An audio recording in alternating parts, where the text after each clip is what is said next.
as I went through chemo, as I went through radiation, I had friends and family, dropping off meals and kind of coming over, sending a bouquet of flowers, but being able to actually contribute towards progress was, I think, something that my support system was drawn to as well. Welcome to Believe in Progress, the American Association for Cancer Research Foundation podcast. Join us and be inspired by the incredible stories of those who have faced cancer with strength and resilience, and the medical professionals who are working tirelessly to find new treatments and ultimately a cure. Believe in Progress isn't just about the science of cancer. It's about the human side of this disease. Together, we can make progress in the fight against cancer and bring hope to those who need it most. Welcome to a special live episode of the Believe in Progress podcast, brought to you by the American Association for Cancer Research. I'm your host, Mitch Stoller, Chief Philanthropic Officer at AACR, and we're coming to you directly from the iconic Philadelphia Convention Center, where we have our Philadelphia Marathon AACR booth. Today we're celebrating the incredible stories of resilience, determination, and community that make this event so inspiring. Whether they're here as a runner, a volunteer, or a supporter, we'll hear from several guests that are part of something truly special, the drive to make progress, not just in the marathon, but in the fight against cancer. Throughout today's episode, we'll be joined by amazing guests, including runners, advocates, and community leaders who share a common passion for pushing boundaries and making an impact. So let's get started. Bill is widely known as probably one of the greatest American endurance runners of all time. And we are really excited to have him here. He happens to also be a prostate cancer survivor. So Bill, welcome to Believe in Progress podcast. Thank you, Mitch. Thanks for having me here. And when you have been hit with cancer and you start thinking about things, and how much will this affect me, and I was older, but cancer hits people of all age groups. Do you remember when you were first diagnosed? Oh, yeah.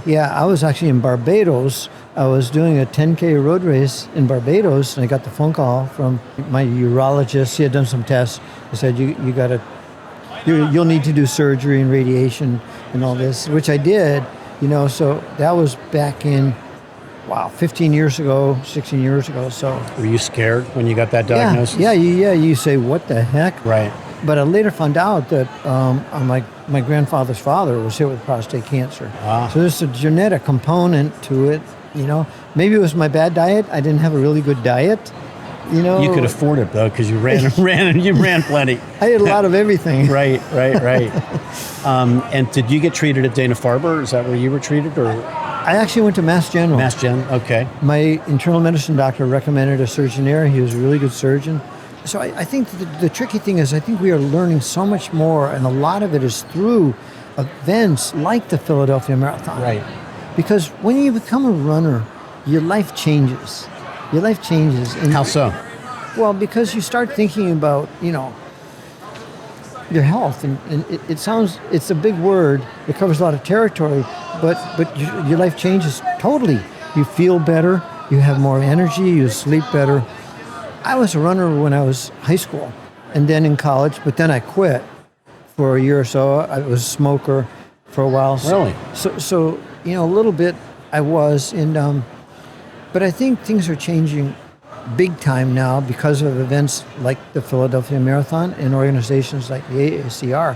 The more you can get the word out to people, I think then you start thinking about things and how you want to keep doing this. You want to keep your health, When you're a runner, you're so intense. I mean, when you meet the people here right at Philadelphia Marathon, whether in the 8K, the half, or the full marathon, and everything changes, I think. Yeah. So 50 years ago, this weekend, yes, Bill Rodgers won the Philadelphia Marathon. Yeah, right? won Philly then. What was that like? In some ways, it's totally the same. Because the marathon's the marathon, right. 26 miles, 385 yards. Right. And but it was very kind of gentle. We ran along the Schuylkill River. It was totally flat, beautiful, Mother Nature. And that's the other connection that we all get when we get outside and have a chance to walk or run or bike. Right. You're out with Mother Nature and you relax. Yes. And that's where we're supposed to be. But this is a race. A race is a different deal. You're competing. Right. So there's the hard side to sports, Was too. it a competitive run? Was it like a tough run? It was. There was a couple of guys there that were pretty good, and I was trying to move up. And I had just run New York City and got my butt kicked very well. Okay. And the marathon it does that to everybody here and then. But so I was learning the sport. But when you fail in the marathon, you want to make a comeback. Right. And you can always make a comeback. So you ran the New York Marathon, then a couple weeks later you came and did Philly? Yes. Oh, okay. And when I ran New York, it was 90 degrees. Ooh, and not a good day. And I wanted to win because first prize was a trip to Greece. And the sponsor of the New York City Marathon in '74 was Olympic Airways. Okay. I said, I want to go see where 2,000 years ago the Olympic Games were happening. And we're part of the Olympics, really, the marathon. Right. The great story about Philippides, the marathoner, and everything. So I ran too fast. I got nailed. I was exhausted, dehydrated. I went over the side of the road lying down. And this black guy from the New York Roadrunners, Art Hall, comes over to me and he says, Bill, because this is the way running is. You all right? I said, I need water. I need water. Our sport was it was kind of weak in a certain way because the runners didn't have as much support as they do today. Maybe water wasn't on the course. That was even true of the Boston Marathon. Right. So today it's much more professional. I said, Art, yeah, I'll follow you. And I just followed him to the finish. I came in 5th, but I felt beat up. And I had wanted to win that race if I could. What's your best marathon time ever? My best was 2:09:27. And where was that? That was Boston. Okay, and you won that? Yes. Yeah. How many times did you win Boston? I won Boston 4 times. 4 times. My advantage, Mitch, was I lived in Boston. If you live in Philly, you're going to come down here to the Schuylkill River. Right, you're going to know it, right? Yeah. Yes. And if you live in Baltimore, you run on Baltimore. If you live in New York City, you run Central Park. Right. So every race is totally unique, but in some ways they all share this strange power. I mean, you can see it around you here at the expo. And people are like, some people are nervous, some people are so psyched. Right. Some are real veterans, some are brand new. But I love how the sport has changed, all the positives. Women came in big numbers. Once numbers. World Athletics, who controls our sport, said, yes, I guess women should be there. Yes, absolutely. All the guy runners, most race directors in the past wanted women to be there, but unfortunately, the leadership didn't know any better and held women back for a long time. But now there's equality in the sport, more almost than any other sport. Yeah. Bill, how did you first get into running? I got into running because they started cross country at my high school, Newington, Connecticut, outside of Hartford. Yes. And I ran with my brother and our best friend, who we all knew each other from childhood. And your brother's here with you today, right? My brother Charlie's here today. Right, okay. Yep. And so that's what running is like. You make friends for a lifetime. Right. And we had it was the first year that cross country started in our high school, Newington. And across the country, it was starting to boom because President John F. Kennedy said he would like to see Americans start working out a bit. We were competing with Russians. The whole physical fitness stuff. Yeah. Right. Yeah. So that was the boom. That was the kickoff.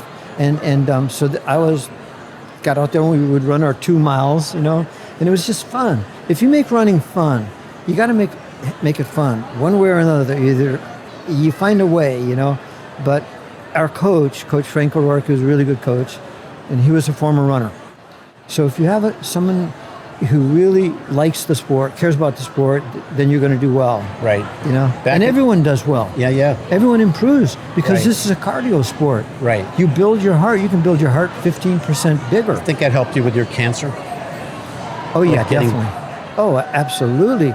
You're scared when you get diagnosed with cancer. I was like, oh man, what does this mean? What? I never thought I was going to get. Right. Why would I be diagnosed with cancer? Right. We're trying, as you know, we're trying to get the Runners for Research team in the Boston Marathon, and so we're going to keep working really hard. And we appreciate your efforts trying to help us out. Absolutely. I mean, at Boston last year they raised $70 million or so. Right. And Philly Philly is coming up and up every year. It is. And I hope they become a world marathon major. I think they should. It's a world-class city with a world-class marathon. And I was talking with Kathleen Titus this morning about that, and she said, well, we're working on it. You know? That's nice. How does it feel, people still coming up to you and just wanting to meet you and chat with you? And I know when we've been up on the for the start of the race and they introduced Bill Rodgers, you get a huge ovation.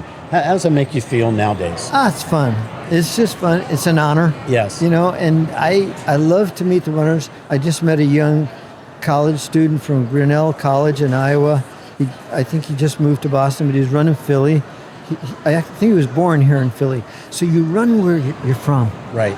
You know, if you're from Cincinnati, you run the Flying Pig Marathon in Cincinnati. If you're from Houston, Texas, you do Houston. I ran Marine Corps Marathon. I was from the D.C. area. Okay, yeah, exactly. Yeah. Marine Corps. Right. So for a while, our sport was kind of stuck at this little mini level for a long time when it was just guys. Yes. So women really revolutionized it, and the organizations like AACR also did that. You know, I just met a young lady. Her name is Linda, and she's doing the challenge. So she did this morning. She did the half and the 8, and she's going to run she's running the full tomorrow. She's raising money in memory of her dad, and she's just doing a fantastic job. Mitch, when you look around here at the expo, this is a family sport. Yes. There's little kids, a little older, young adults. I mean, that's what I saw this morning at the Philadelphia AACR half marathon. Yep. About every third runner, there's thousands of these runners like in their 20s and 30s. This is the new generation that's coming up. And they are just so psyched. Right. They love what they're doing. They have teams, and you meet them here at the expo. Right. Because no man is an island. No man stands alone, or a woman. Right. And you're only going to succeed if you have help and others to learn the sport from. So that's what me and Charlie did. And then when I went to college, I had a couple good teammates, really good teammates, good coach. Yeah. Where'd you run? I went to Wesleyan University, Middletown, Connecticut, little school. Yeah. But Amby Burfoot, my roommate, he won the Boston Marathon. Right. He's only 21 years old. That's young for marathon. Right. You can be a sprinter, 21, but 21 to win a marathon. Right. When he came back to the campus, he wasn't wearing his medal. He's just a kind of steady, quiet dude. Yeah. But he had a dream to win Boston because his high school coach had won Boston in 1957. We can't thank you enough for being such an ambassador for AACR, for cancer research, for the running community at large. And just to tell you a little secret, back, I guess we're a very similar age, but when I was running and you were like number one in the world and doing your thing, you were like a hero to me as far as inspiring me to get out there and run much slower than you did. But, I finished, and that's really what counts. You know who the heroes are to me? Who's that? The doctors and the researchers. No doubt. Absolutely. No doubt. And the parents who are, if your child is sick. Yes. Who is sick. I have 2 daughters, nerve-wracking. But the doctors and researchers today are phenomenal. So it's great to work with you with the AACR. Well, and we need more people to support our organization so we can fund these scientists and young scientists and put an end to this problem. They're so smart and determined. But you're the man. I always look forward to seeing you when we come here. And thank you for what you do. You're thank really you very great. much, Mitch. Really great, Bill. We're going to keep on keeping on, right? We are definitely going to do that, my man. Thank you so much. When the AACR was first thinking about becoming the charity partner of the AACR Philadelphia Marathon weekend, Jim was right there telling us that we should do it. It was a really good thing.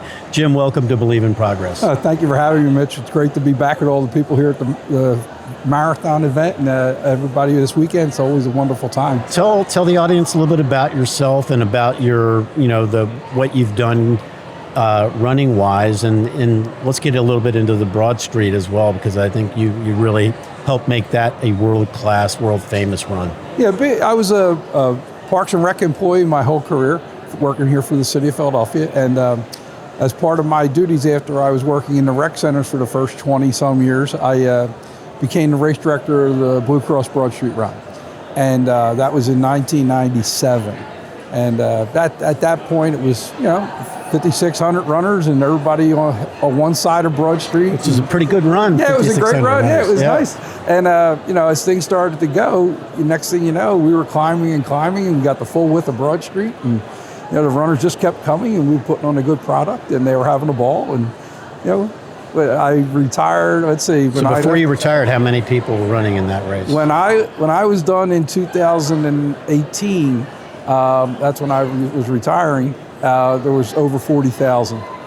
So it was quite a change. I ran it once and loved every bit of it. And it was raining. It was raining. Okay. I can't remember what year it was, but just the fact that there are people lined up the whole way and cheering you on and making you feel good about things, it was really good. You should be really proud of what you did there. Yeah, we did a lot of good stuff with it. I had a lot of great people working on it with from the Parks and Rec department and all the volunteers. I mean, you can't do anything without volunteers of this magnitude, and they were wonderful. Anything we needed, they were out there for us. And the neighborhoods, like you're saying, when you come down Broad Street, and it's just like that with the marathon now. I mean, when you go running through certain neighborhoods, they come out and they want to cheer the runners on, even though they've never been a runner. I mean, they just love being a part of the festivities. Right. So, right. We always encourage that also all on the way with cheer sections and, entertainment and whatever else it took to get the neighborhood to get involved. It was wonderful. What was your role with the marathon? With the marathon, I was actually one of the guys that, when it was reincarnated in 1994, I was one of the guys on that organizing committee. Mm-hmm. And, I stayed involved with it all through the rest of my career. Right. Taking on different roles depending on what the needs were of the event.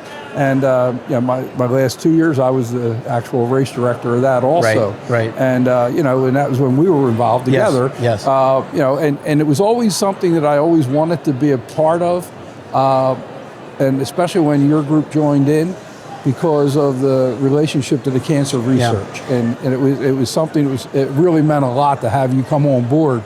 I mean, with the Broad Street Run, we always had the American Cancer Society. Yes. And when I heard about AACR wanting to be a part, I said, absolutely, let's do this. So let's talk a little bit about your cancer journey as well. Pancreatic cancer survivor, I believe. Yes, right? I am. Yeah. And I'm happy to see you here thriving. But tell us a little bit about your diagnosis and how this all came about for you. I want to say 2013. I had a friend that had some lymphoma situations, and I was having some swelling under my armpits. And I said, I better get checked. So my doctor sent me for a CAT scan. And unbeknownst to all of us, during the CAT scan, after the CAT scan results came back, they said, you have fatty tissue under your armpits. That's not a problem, but we noticed 2 spots on your pancreas. And automatically, you're the person getting told that. You go, wait a minute, what do you mean 2 spots? What does that mean? What are these? Right. Yeah, what are these all about? Right. And they said, they're cysts. I went, okay, can we go delve a little more into this? Right. And the doctor, they did an endoscopic ultrasound after that. And they went in and they did a biopsy, and they said, no, right now it doesn't look like it's cancerous, but we're going to observe. So from that point on, I was getting MRIs every 6 months and then a year, where they were watching it for the first couple of years. Were you feeling okay at this time? I was feeling wonderful. I had nothing. Okay. I had no symptoms whatsoever. Okay. And then it was 2015, October of 2015. Believe it or not, it was on my daughter's 18th birthday that they went in, and I had surgery down at Jefferson. And they went in. They took my spleen at that point, and they took 8 or 9 lymph nodes.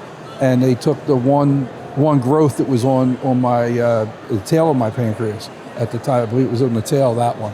And they said, we're going to send it for the the testing and see where we're at. Yeah. And they came back. It was stage 1.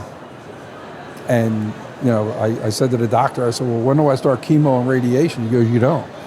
I said, what do you mean no? He goes, we got it. Yeah. I said, wow. I said, can I kiss you now? Right. I said, look, doc, I said, I don't know. I said, I don't know. Thank God it was stage 1, I think, right? Oh, yeah, it was stage 1. And when they say stage 1, after all that worry and not knowing what you're up against. And like I said, I had no symptoms. And I said, doc, why is it always stage 4?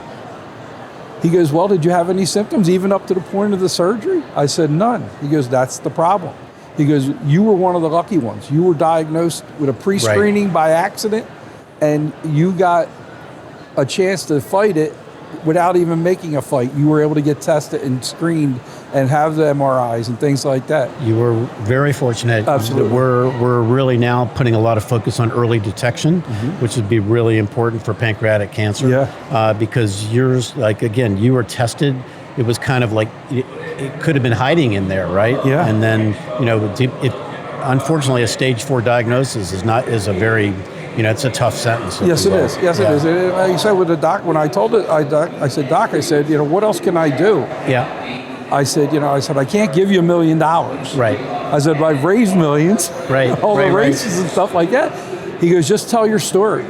He goes, tell people if they're getting a CAT scan or something like that, ask the radiologist to take a peek. Yeah. He goes, because you never know. He goes, your story is a perfect example of how we're able to watch things. And they continue to observe the other spot. And I had to go back in 2019, and that's when they did the mini Whipple. And they took, they did everything, rearranged everything, and they took the other spot out, and that wasn't even cancerous.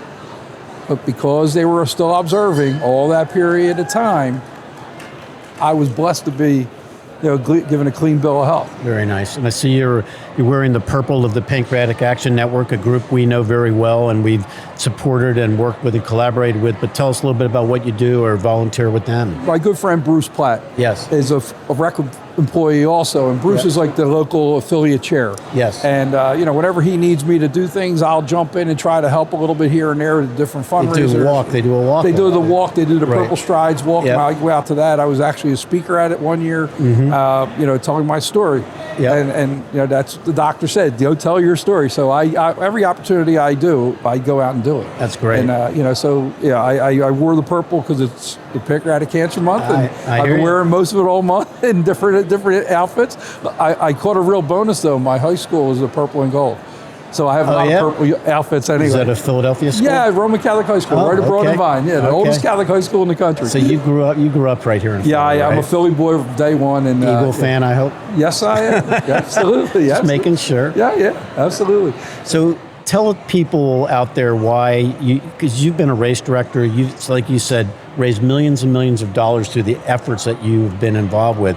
Why is it important to give back and be part of the Runners for Research team for AACR? As you know, Mitch, a lot of people get involved in this because they have family members. Yes.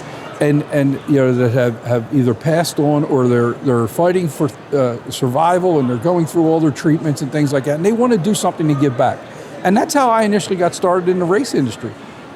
The American Cancer Society was the beneficiary of the Broad Street Run. Right. And I got involved because my dad had colon cancer back in 1984.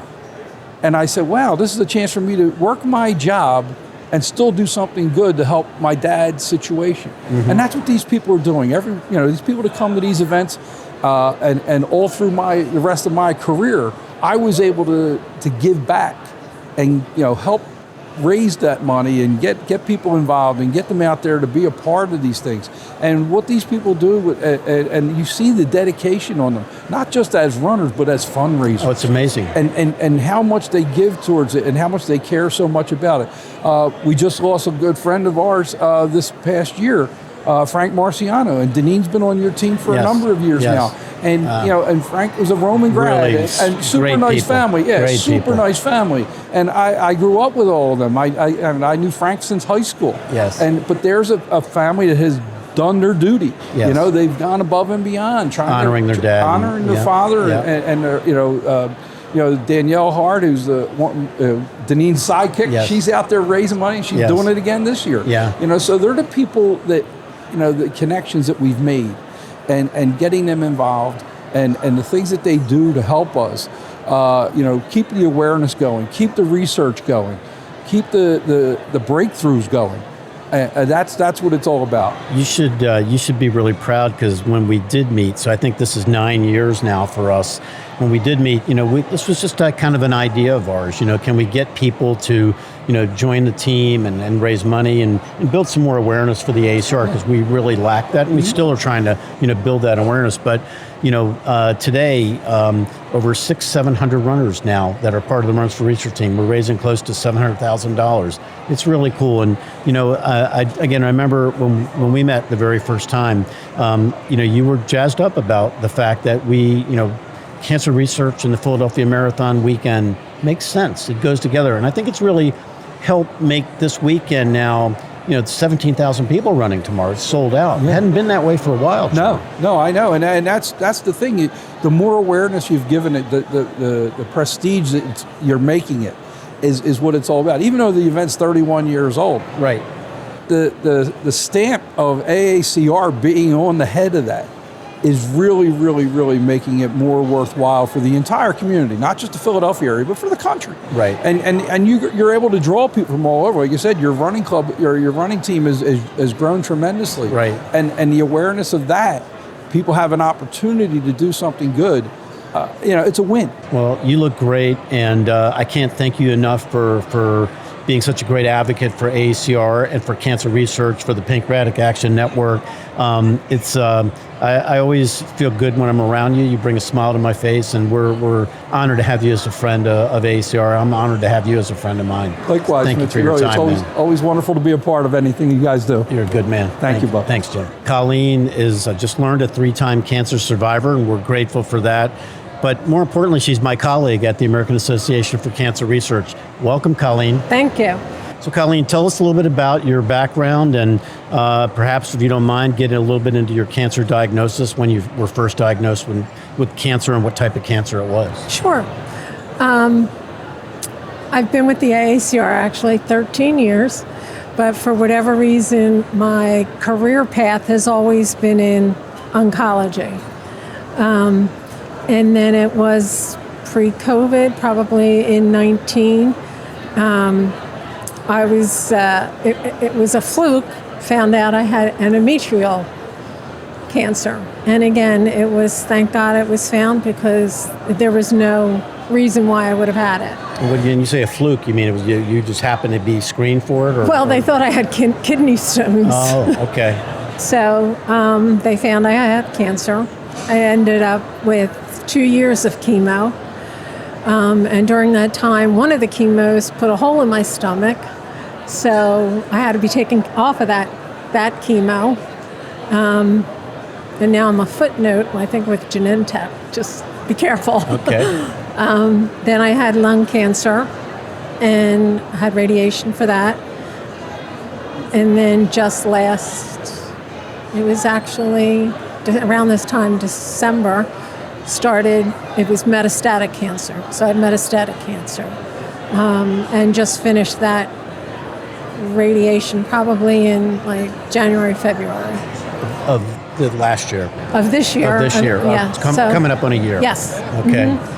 And what's it like to be a cancer survivor but work at the AACR and do what you do? I'm very lucky. I find myself very lucky. Working in this oncology for close to 20, 30 years, the progression, and just seeing how really lucky when you hear the cancer diagnosis, it's not a death sentence anymore. There's so much treatment out there, and then because I do plan meetings, going out and seeing so many young cancer researchers, it's like there's a lot of hope out there. So you're part of our meetings team. Yes. Explain to the audience a little bit about some of the things you do, and the fact that you just made that comment about planning these meetings and seeing these young, bright scientists that are really inspiring. That must make you feel pretty good. It does. And every time I see them, and they're so enthusiastic, and they're brilliant. They're brilliant, and they love what they do. And tell us a little bit about what you do as a person that's been in meetings for a number of years. Well, and how important that is. It is very important, because we plan the meetings, we get the scientists together. And it's very inspiring seeing a lot of the faculty members that they have so much knowledge, the faculty members, and then they give it to those young cancer researchers while at the meetings. They network, they sit down one-on-one with them, they inspire them, they guide them, and they really tell them how important it is for them to stay in cancer research. Yeah, and here you are volunteering here on your weekend.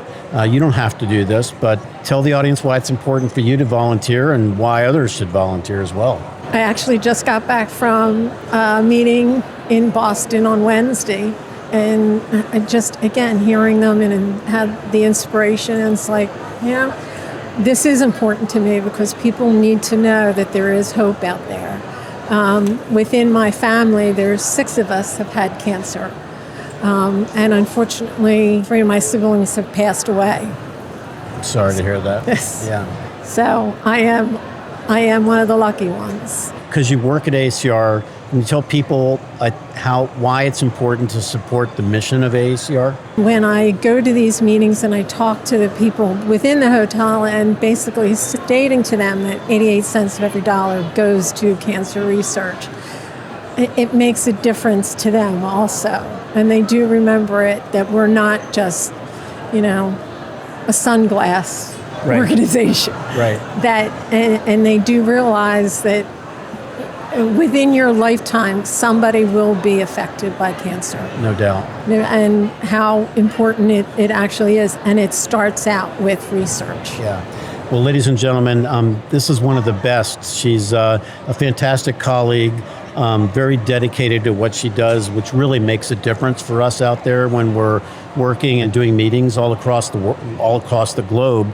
But she's a cancer survivor. She's giving back. She's giving back this weekend, and we feel really blessed to have you part of our team and part of the volunteer team, and clearly part of the overall AACR family. Colleen, can't thank you enough for giving us a couple minutes of your time. Thank you. I appreciate it. Thanks so much. Thank you. Very special guest in Rachael Ringer, who just ran the New York City Marathon for the AACR. Rachael, welcome. Thank you so much. I'm so happy to be here. Well, it's great to have you here. So how was New York? New York was fantastic. It's running I think any marathon, but particularly New York was just so inspiring. Even while you're on the course, you are inspired by the runners around you. It was just the most wonderful day. Now, how did you get connected to the AACR Runners for Research team? I actually found AACR when I started thinking about running the marathon, even in the first place. I was diagnosed with breast cancer last October, and I went out to watch the New York Marathon just 5 days post-op. So I could barely walk to the marathon, let alone run it last year. But I said to my husband that day that we had to run it. I was so inspired by watching people run that I knew that I needed to do it to prove to myself that I could get past my diagnosis. And so when I was looking to run, I really wanted to run for something that meant something to me, that meant something to people like me. And when I found AACR, I couldn't picture running for a more perfect organization. I truly believe in the mission of funding research and the idea really that at AACR every dollar counts. Yes. To me, it was so inspiring. And I knew that I had a community that was looking for ways to support me. And by being able to support me and this organization simultaneously, I felt like I could really make a difference. And to me, that was why I was drawn even to applying, for a bib for New York. And I was so honored when I was chosen to run for the team. Well, we were honored to have you run for the team, and can't thank you enough for the amount of money that you raised for the organization. Was that a hard thing to do, asking people for contributions? It was not nearly as hard as I was expecting. Okay. And the amount of support that I got was really overwhelming. Right. I think that everyone is looking for a way to support. And I had, as I went through chemo, as I went through radiation, I had friends and family, dropping off meals and kind of coming over, sending a bouquet of flowers. But being able to actually contribute towards progress was, I think, something that my support system was drawn to as well. And so, I reached out to a surprisingly small community of people as I was trying to fundraise for the race, and almost every single one of them contributed in some way. Some people were extremely generous, and other folks wanted to just do something, to say, I'm supporting you, I'm here with you, really every step, every mile of the race. And it was I was so grateful for my community, and I was really happy to be able to, give to the organization and hopefully make a difference, potentially for my life in the future, although I certainly hope not to need any further treatments. But there are so many folks, unfortunately, with diagnoses like mine, and being able to make a change and make their treatment better, easier, to find a cure, hopefully, eventually, to me is something that I am committed to doing, not just running for AACR, but for the future. Because I think that even the small steps in the research made a difference in my treatment. And so to be able to give back and to be able to do that for somebody else is just, it's easy. Can you take me back to your initial diagnosis and just your mindset when that happened? It was rough. I was diagnosed in October and then had surgery on Halloween. So really So pretty quick. Very quick. I mean, I think it was only 18 days from my diagnosis to my surgery. And then chemo started just a couple weeks after that, and I rolled right into radiation. So it was a little bit of a blur. But there was a period of grief that I think you have to go through as when you're affected with this. But then for me, it was a question, do I lean into the grief or do I push against it? And as easy as it would have been to lean into it, I really felt strongly that I had to push against it, and that I wasn't going to be defined by my diagnosis. I was going to be inspired by it. Right. And I really wanted to look for the silver lining, and I found that in running. I could not run a mile when I started training for the marathon. Right. Now, were you a runner, let's say, pre-diagnosis? I had run a couple of half marathons probably 5 or 6 years ago. I had definitely let it go since then, and then going through chemo really just wrecks your body and your mind, frankly. So I was really starting from scratch, but it gave me something to really focus on. So when you were inspired by being an observer of the New York Marathon, right? You were in Brooklyn, right? And watching him come. Did that boom? I'm going to do this. Is that pretty much how that happened? Absolutely. I mean, we were standing there. We weren't even there for that long because I couldn't be upright for that long at that point. Right. I still had drains in from my surgery. I was kind of shuffling along. It was only a block and a half from my house but I was exhausted just walking that block and a half. So we were really only out there for about a half an hour watching the runners. And I said in that moment, we are doing this next year. We're going to find a way to do it. You and your husband. Me and my husband, yes. And he didn't have a choice in this. He did not have a choice. What a good guy. He was. He actually broke his toe just 5 weeks before the marathon and still was able to finish it. Wow. I think we definitely pushed each other, and there were times where, particularly when I was training during radiation, that I wanted to kind of let it go. But I think having something to focus on and something to work towards really kind of kept me motivated, and kept me motivated when it was very, very easy to let it go. What was your training like? Did you do speed training and things like that? Yeah, I used Runna actually, and I started out, my long runs when I first started were 2.5 miles, but it was tempo runs, it was distance runs, it was easy runs, and I was training both in Brooklyn, where I live, and upstate New York, where we've got kind of a weekend place up there, which is very hilly. But I think the hills were good. So it was a slow build. I think my program ended up being, I think over 20 weeks, but I definitely needed every single one of them. You bet.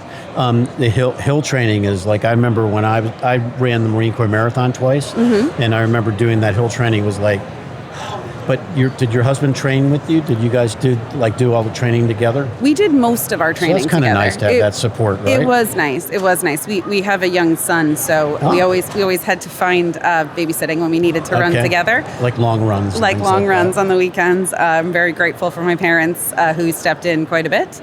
But it was nice to be able to do, particularly the really long runs, right. the 18-miler, the 20-miler, right. to be able to do that with someone. We've been the charity partner of the Philadelphia Marathon for 9 years now. We've grown the program a lot. You've not run Philadelphia, right? I've not run Philadelphia yet. So it's pretty cool. There'll be 17,000 runners tomorrow. It's one of the top 10 marathons in the country. When we first started helping them out, then it was real. I think having the cancer part of this and people associating the American Association for Cancer Research really made a difference. So we'd love to have you do Philadelphia maybe next year. I'd love to. That'd be wonderful. There's a half marathon, there's an 8K or a full. So you and your husband can be training for that maybe. Okay, all right. I'll hold him to it. What do you think? I'll hold him to it. We'll do at least one of those races next year. I'll hold you to that. All right. Well, can't thank you enough for doing what you did for us. It's really very special. Happy to. And we look forward to continue to make some really great strides to, as you said, find cures for cancer. That's what we're all about. That's what we're trying to do. Thank you so much. Rachael, it was really wonderful. Thanks for being here today. I really Of course. appreciate it. Thank you. Thanks so much. Just so honored to have Todd here join us today. Todd just flew in from Tampa, Florida, literally just flew in from Tampa, Florida. And Todd, we're honored to have you here today. Thanks so much. Honored to be here and be running for you guys. We're psyched that you are running for us. Tell us a little bit about yourself and why you're here running today. Yeah, I grew up in Tampa, and I'm the oldest of 4 siblings. I spent a long time in New York and LA and came back to Tampa when my youngest sibling and sister Tessa was battling cancer for the second time. She really, I can mostly just talk about her. She was a senior at Johns Hopkins when she was first diagnosed with cholangiocarcinoma, which was sort of a byproduct of her Crohn's disease and PSC. And they gave her really grim chances right then and there. She was 21. She was a senior in college. She was an RA, double major, big-time runner. And we were able to, bring a bunch of amazing oncologists together. And she was just so inspiring and such a light that I think she inspired some of these teams to work together in ways that they hadn't Was previously. this at Hopkins? Yeah. Yeah. So she had a wonderful oncology team there. So she beat an unbeatable cancer, right? It was really led by the Hopkins team. We had a little help from MSK, Yep. from Moffitt in Tampa. And so she beat it. It was a tremendous hurdle. She had a surgery, chemo, radiation, but she would run to radiation and back by the end of her treatment. As part of her training? She just did it? She was a runner. Uh-huh. She was a runner. And at the time, I didn't run at all. I would consider myself an unhealthy person at that time in my life. And she inspired me to start running at that time. So, she had a long journey, completely cancer-free, not without incident, but was healthy and lived in D.C. And she decided to become a lawyer at the end of that to work in the immigration space. So Tessa was a truly inspirational person. And we all started running together, as siblings, all 4 siblings, sort of towards the end there, which is why we're here. We're going to run this marathon in her honor. It's Team Tessa, right? It's Team Tessa. And how many people are running? I want to say our team might be like 7 or 8 people. Okay. It's the siblings. Our sister Taylor sadly got a little sick this week, so she can't come. Okay. But my brother and I, and then a couple of friends. How nice. And you guys have been raising a pretty good amount of money. Is that a hard thing to do? We tried to raise a little bit of money for the cause. Tessa, had so many people who just were tuned into her cancer battle and story, and I think she just left. She volunteered quite a lot in the cancer community, I guess, if you can call it that, between the Cholangiocarcinoma Foundation, Cycle for Survival, different events like that. So we put out the word through her community that we were going to do this, and so people have chipped in. Was she always a runner, or like was she like when she was younger? Was she an athlete?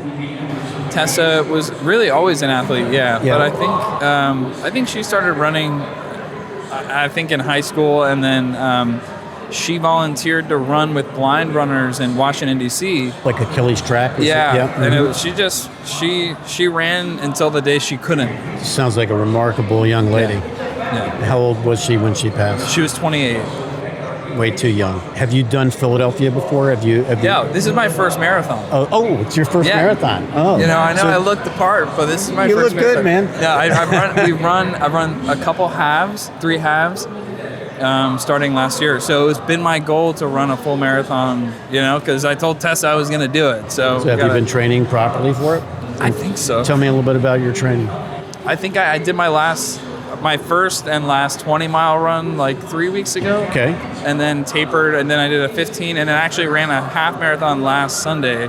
Which I probably shouldn't have done that, but Like I did. a competitive half marathon? I try not to compete, but Yeah. it's hard. Right, right. I didn't run a competitive time. I ran it under 2 hours. My toe hurts a little. I'll be fine. That's pretty good. Yeah. Was cancer in the family at all, or every family has some sort of This cancer really journey. came out of left field with Tessa. She just she had this pre-existing condition which created an environment in her liver that led to this cancer. It was completely unexpected, and it completely rattled us and brought us very close together as a family when it first happened. And and then you never know how all the pieces connect in the end, but a lot of people were affected by Tessa's story and just her sheer true grit through all of it, with a smile, through cancer, through good times, through bad times, till the very end. That will help you tomorrow, won't it? Oh yeah. And it probably helped your training too, thinking about. Always, yeah. Mm-hmm. If you don't mind me asking, what do you do professionally? I'm a filmmaker. I built a video company for many years, made a lot of ads, couple movies, and now just movies. You working on some stuff right now? Yeah. Exciting. Exciting stuff. And you travel all over for that, or? I travel a lot just in general. Yeah. But yeah. Does that get in the way of your training? No, I find training on the road is the best way to get to know a new city. Well, listen, we're honored to have you, and we can't thank you enough for raising money for cancer research, which that's what it's all about. I mean, that's what our mission is, and that's what we care about. Proud of the fact that you're honoring your sister like you are. That's awesome, man. Thank you. And so I hope you have a great day tomorrow. I'm sure you will, with your family and your friends and your 17,000 new family members in Philadelphia, right? Well, I'm ready. Thank you, brother. Appreciate it. Okay. Thank you for joining us on this special live episode of the Believe in Progress podcast. The Philadelphia Marathon is more than just a race. It's a symbol of resilience, determination, and progress. From the inspiring stories of today's guests to the incredible support of this community, it's clear that we're all running towards a common goal, making a difference in the fight against cancer. To our listeners, remember that every step counts, both on the race course and in the quest for a world free from cancer. Your support helps fuel groundbreaking research and brings hope to patients and families everywhere. Please consider making a donation to the American Association for Cancer Research at AACR.org. Every contribution moves us closer to life-saving breakthroughs. And thank you for listening to the Believe in Progress podcast. Keep believing in progress and the power of community. And remember, cancer research saves lives. This podcast is produced by CollegeCast LLC.